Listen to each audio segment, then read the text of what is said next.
So the Angus cows, I showed a video of them a while ago. We moved them out to a pasture that's like 13 miles from home. They're still calving, which has been a little bit of a pain because I got to come out here every day to make sure, you know, check everything, make sure calves are good. Wouldn't be as much of a pain if I didn't have to tag and weigh and underscore and everything, because all these calves are registered and stuff, so that becomes a little bit more of a job. Otherwise, you know, I haven't had a single, don't think a major issue yet that I, you know, would have to come out here for every single day. Yeah, I'm gonna check for new calves here now, see if there's any new ones, and then if there are, maybe I'll show you guys how we process a calf, things we got to do to keep records for calves for the registered cattle and the Faro Cattle Company pool program and stuff. So we'll go see what we got. It's 80 degrees out today, which is one of the warmer days of spring, and they found their way into the shade here at this point. There's a new calf right there. No tag on it yet.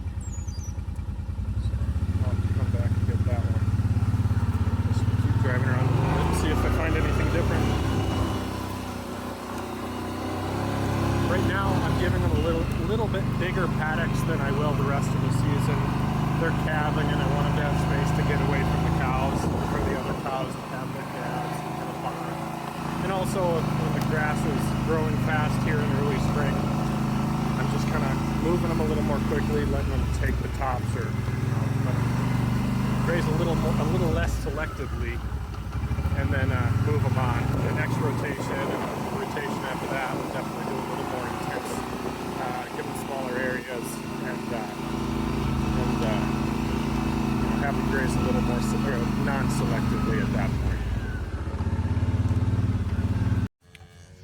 I maybe should have fenced them out of these trees. Obviously this becomes a hangout spot for them. The farm, the way it's kind of fenced, they included this as part of the pasture, and I haven't wanted to fence it out yet at this point, but it probably would have been better for this to keep them out of here, because they definitely hang out here a lot, and with all the canopy there's not much for grass undergrowth in here. They're just hanging out for shade. But there's the new calf. I'd like to know if it's a bull or a heifer so I can make up the tag for it before I go and actually try and process it. So we'll see if I can see if it's a bull or heifer before I try and grab it and weigh it and everything like that. So that one is a bull calf out of a cow 9048.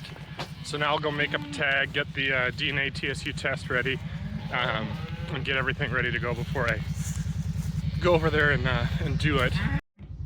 So these are what the TSU tests look like. They come in well, you can get them in a few different packages. We get them in these boxes of 10s. They're just a little sample here, and when you put it in this gun, when it actually pushes, well, I'll show you once I get this connected here. I don't have anything super special. I've just kind of got this heavy-duty toolbox. It's my calving box kit. So that's a gun for TSU tests. Got tags, taggers. All these boxes have the TSU tests in it. And my calving book, along with a calf scale. I've been using this year at home, at the home farm on the four-wheeler we've got there. We've got a nice calf scale that's mounted on the back of the four-wheeler on a receiver hitch. This one doesn't have a receiver hitch. I'd have to order that. And the scales are like $400 or $500. So I didn't get one this year for this group, just to be separate. So I've been using this calf scale and sling. I'm gonna go ahead and get these tags ready for this one. So I couldn't get it in there. I couldn't get it in there without using both hands. But in each one of these comes this part here. That's kind of the knife, I guess, the little blade. And when you squeeze it, it pushes a little sample.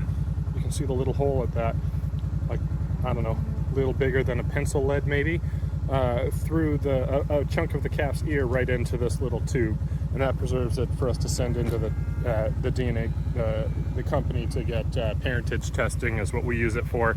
At Faro Cattle Company, they also test for tenet, which is the tenderness score. We've been kind of learning a lot from Frank Hendricks. Tenet beef, they'll test for that, and they'll also do a genetic profile on it, the bulls as well. So those tests are used for a few other things, but we're using it primarily for parentage ourselves.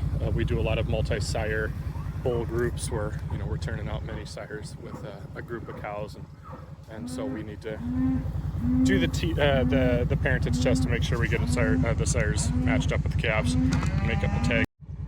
So that's the tag for this calf, and no, we have not had 1,099 calves yet. Part of the Faro Cattle Company program, how they do their sire IDs is each cooperative producer has a different series of numbers.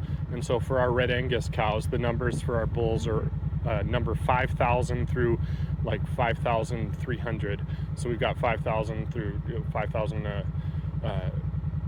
5,000 through 5,200. So we've got 200 numbers we can use for bulls at this point in a Red Angus. And the number series for the Black Angus bulls here is 1,080 through 2,010. So I've got 30 numbers to represent bulls for us here. If we get more than 30 bulls, I'll need a different series of numbers to represent them. But with only 48 cows, obviously the odds are we don't have over 30 bulls this year, so this number series should work.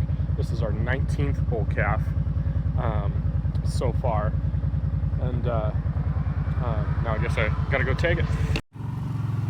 So usually this happens a lot where in between the time that I see the calf and get the tag ready, they've taken off somewhere. So they were walking this way. I'm sure I'll find them without too much trouble. I think I see them actually right there between the trees.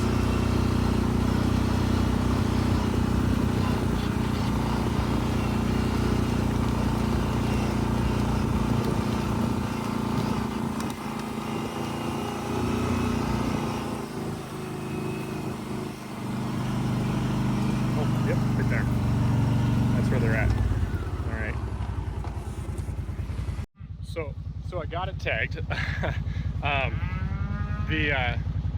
The calf weighed 69 pounds. Little, yeah, kind of right where we want it. Doing just fine. The other things I want to do when I process these calves is take a look at the cow, because this is kind of the best time where you get a one-on-one look with each cow. The rest of the year you look at the herd, and when you open fences and let them pass into new paddocks and stuff, you can kind of take a look at them and look at them individually a little bit and stuff, but not quite as close as you can at calving. Also, one thing we're scoring for is udder scores, and the worst, kind of the worst time the udder is going to look is at calving, when it's got a full, very full udder before calves start sucking it out and stuff. So we try to udder score them at all right there, or all right at calving.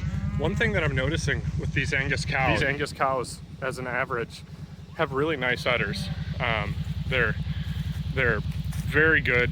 There's, you know, a couple that aren't as great, like any herd and stuff, but on average, these Angus cows have really nice udders, and it's been cool to see how they are doing compared to how they're doing with the Reds. But I got that one done. I'm gonna drive around and look for more calves. Just driving around, you know, doing this one, I haven't seen any more yet.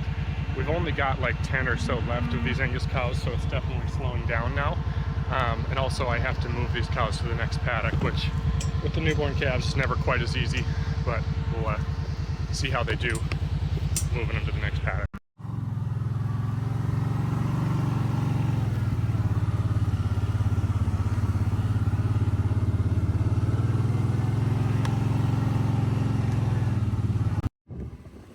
So I'm not sure if these cows are familiar, if maybe they were called using a different call back at Kits, but they did not follow me, my call to the new pasture, so I had to do a little bit of herding them, but they're figuring it out.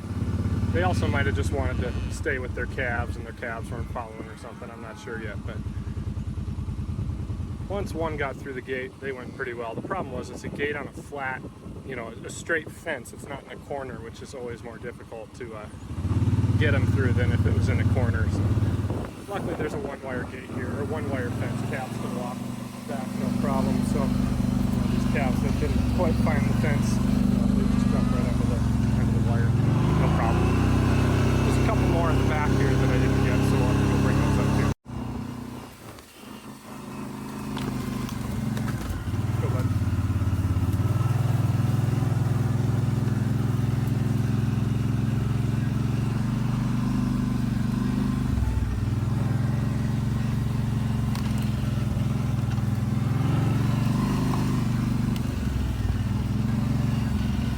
go, girls. Come on. Come on. Go.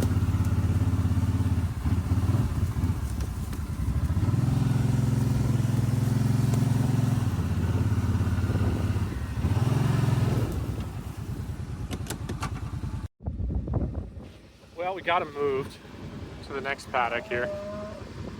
I could sit out here all day. This is, I don't know.